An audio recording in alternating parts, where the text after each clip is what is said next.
Hello, Aquarius, Sun, Moon, Rising, Venus signs. Kamusta kayo? Sana po ay nasa mabuti kayong kalagayan. Welcome back po sa Star Tarot. At kung bago kayo dito, welcome din po kayo. Please subscribe, like, share my videos, and leave me a comment kung nakaresonate po kayo. Thank you. So, first card ninyo, Chariot, no, Warriors. So, sabi dito, charge ahead with confidence. Stay strong and focused. So, siguro meron kayong pupuntahan, meron kayong bagong chapter sa buhay ninyo na sisimulan sa ngayon. Kaya ang advice sa'yo, be in charge, no? And be confident, be strong, and focused. Kasi kung ano man itong pupuntahan nyo, ano man itong sisimulan ninyong bagong ganap sa buhay mo, as usual, magtatagumpay ka din. Kasi galing ka dito sa isang tagumpay eh, di ba? Kaya bit-bit mo dito sa bagong chapter na 'to, bit-bit mo dito yung inyong, um, confidence, bit-bit mo yung inyong determinasyon. Mas ano ka dito, eh, mas, siguro mas kampante ka, 'di ba? Kasi kakagaling mo lang sa tagumpay. So, mas confident ka din sa ngayon. Kaya ayun, be strong as usual, 'di ba? And maging focus ka, ilagay mo lang din uli 'no, yung heart and soul mo sa kung ano man yung gagawin mo para it will be easy peasy 'no, at magiging matagumpay ka din. So, we also have, baka meron din travel dito na energy 'no, so baka ang iba sa inyo is also about to travel by land. So, ingat po kayo. So, we have dragonfly, have confidence during this time of great joy, renewal, and connection to spirit. Okay? So, kasi merong mga ano dito, no? Um, Meron kayong mga successes na nakamit, no? At meron din ditong changes that is about to happen, 'di ba? So merong mga pagbabago dito na magaganap sa buhay mo. So, yan, just be confident, ano? Bitbitin mo lang yung confidence mo, tiwala mo sa sarili mo, sa mga kakayanan mo na kahit anumang klaseng pagbabago ang pwedeng mag-unfold, kaya mo yan, 'di ba? You have all it takes, 'di ba? For you to be able to to adjust, 'di ba? Magiging adaptable ka din naman, magiging flexible ka, so walang problema. So we also have unity. This is a time of divine understanding, renewal, peace, and hope. You radiate and attract great love. So, baka ang iba sa inyo rito, Aquarius, no, pwedeng you're going to reunite with people no, na maaring matagal mo nang hindi nakasama, hindi nakausap, mga ganon, hindi kayo nagkita. So, ngayon, maybe you're going to reunite with each other. Pwede rin naman na this is union, no? Maaaring merong papasok, 'di ba?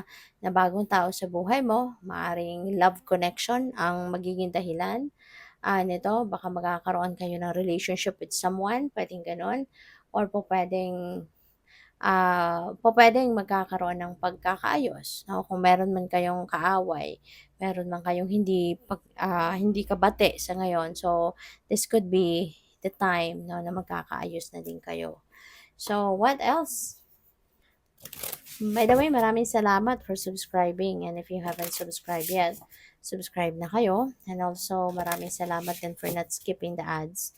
Malaking bagay po yan sa akin. And also, please click the join button sa baba ng video kung gusto din naman ninyo na mag-join kayo sa membership. Okay? Salamat po.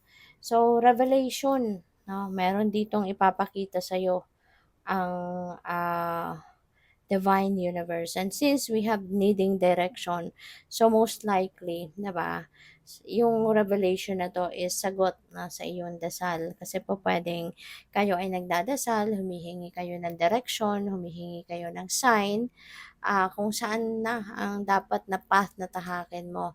Maaari din kasi na may mga choices, 'di ba? Maaaring may mga iba't ibang klaseng opportunity na nandiyan diyan sa iyong harapan at pinagpipilian mo, and maybe you are confused. You can't figure out kung alin yung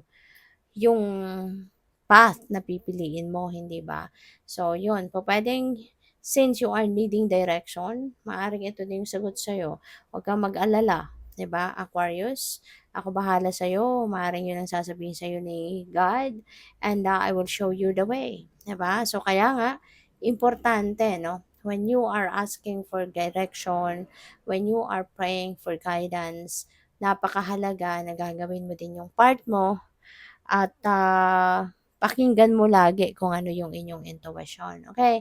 Kung ano yung binubulong sa'yo ng iyong intuition at saka maging mapag-ano ka, mapag-obserba ka sa mga signs, sa mga symbols, sa mga omens na pupuwedeng, dumating kasi that could be the answer din 'no, diyaan sa dasal mo na kailangan mo ng direksyon.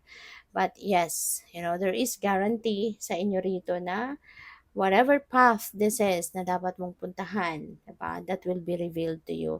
That will be illuminated for you by the universe, okay? Kaya yun, pay attention ka ha sa mga mensahe ng universe sa'yo. So, we have inspiration and feeling ko dito you will be inspired, diba? Ang iba siguro sa inyo, baka mahilig kayo sa merong artistic touch ang mga kamay ninyo. Maaaring kayo ay nagpipinta, nagdo-drawing, maaaring nagtutugtog din kayo ng musical instruments, mga ganyan. Ano? Kung ano man itong mga interests ninyo, maaaring dati hobby nyo lang yan, di ba? But it turned to be your passion. So, kung ano man yan, maaaring ngayon you will be feeling inspired na balikan ang mga ito at gawin ang mga ito. So, baka meron kayong piece na gusto ninyong i-draw, 'di ba? Baka magpe-paint kayo sa ngayon or gusto mong balikan no ang iyong pagkanta or pagtugtog ng musical instruments sa ito, no? So, pupuwedeng gano'n din ang ganap. So, tingnan natin kung ano pa ang mga mensahe para sa'yo.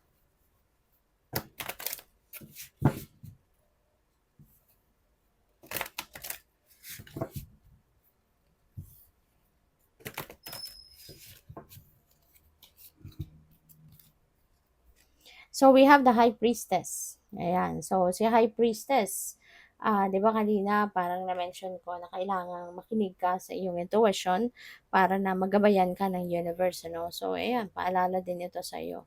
'Di ba? High Priestess is about invitation sa inyo na mag-tune in kayo lagi sa iyong intuition.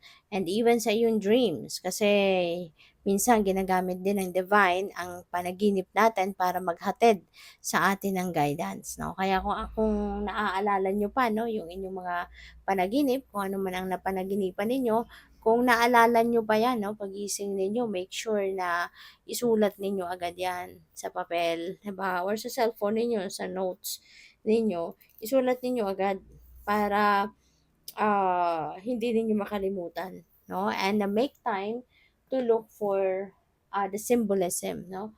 The dream meaning. Look for the dream meaning na kung ano man ang mga elements na to na nakita ninyo sa inyong panaginip because that could be the guidance na para sa iyo ng divine. Okay? So, what else? We have the sun. Wow, Aquarius, ang swerte mo ha.